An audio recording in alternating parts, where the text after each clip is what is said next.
নমস্কার বন্ধুরা, আজকের আমরা ঠাকুর অনুকূল চন্দ্রর জীবন সম্পর্কে জেনে নেব। তো চলুন ভিডিওটি শুরু করা যাক। অনুকূল চন্দ্র চক্রবর্তী, যিনি ঠাকুর অনুকূল চন্দ্র নামেও পরিচিত।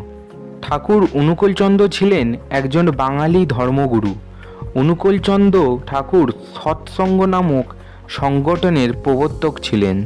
অনুকূল চন্দ্র ঠাকুর 1888 সালে 14ই সেপ্টেম্বর বঙ্গপ্রদেশের পাবনা জেলার হিমায়তপুরে গ্রামে জন্মগ্রহণ করেন।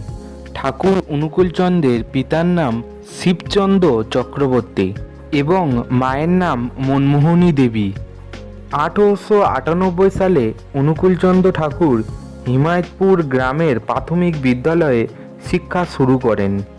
1898 সালে তিনি পাবনা স্কুলে ভর্তি হন এবং সেখানে অষ্টম শ্রেণী পর্যন্ত পড়াশোনা